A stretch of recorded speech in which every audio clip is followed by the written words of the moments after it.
Hey, what's up guys? I'm Benjamin Anderson and I'm here with Essential Cinema, and today we're going to be going over the shape builder tool in Illustrator. So without further delay, let's get right into it.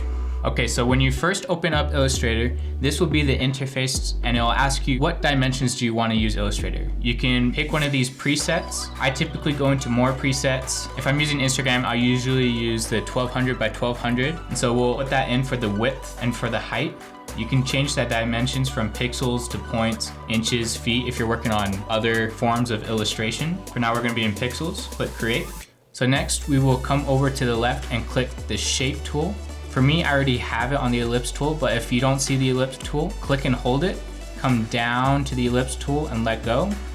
Next, you will click and drag. As you can see, it'll either be a circle or an oval. If you want a perfect circle, just hold shift and you get that perfect circle, then let go when you're done. Click V to get into your selection tool. Next, we will go into the rotation tool. So you click R, or you can come down from the shape tool to the rotation tool right here. Next, we will hold Alt or Option and click on any anchor point. For me, I'm going to click this bottom one and you'll see this option come up. So just a little tip, if you want to recreate that flower that I did in the Illustrator for Instagram, there were 7 petals in that flower. So what we're going to do is we're going to take 360 and divide it by 7 and click copy. Now to duplicate that action, hit Command D if you're on a Mac or Control D if you're on a PC. So now we have our 7 petals. And I know what you're thinking, it's just a giant blob. Don't worry, I'm a professional. Select it, we're gonna center it a little bit. As you can kind of see, there's all these different abstract shapes within it, and this is how we will build that flower.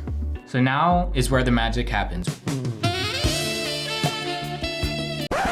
We're going to use the shape builder tool. So you can either hit Shift M or you can come down from the rotation tool to the shape builder tool. So click on it.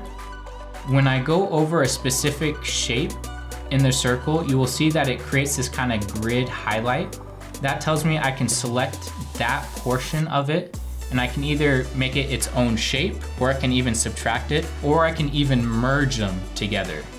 Right now, to create the flower, what we're gonna do is we're gonna get rid of these edge pieces. And to do that, we have to hold Alt or Option, and you'll see that on the cursor, it becomes a subtraction from a positive sign. So hold Option and click it.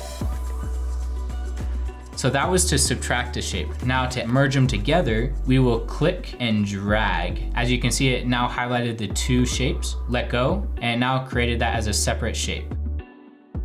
Now, if you remember the flower in the Instagram carousel for Illustrator, you remember this center part were separate colors. And to be able to do that, you need to make sure that it's its own shape. So what we'll do is we'll zoom in and click on each little petal. After we do that, we can get out of the shape builder tool by clicking V, and your flower is done. And that's it, guys. That's how you use the shape builder tool. If you want to learn more about how to color it, leave me a comment down below and I'll create a tutorial specifically on how to do that. Until next time, guys, and see you in the next video.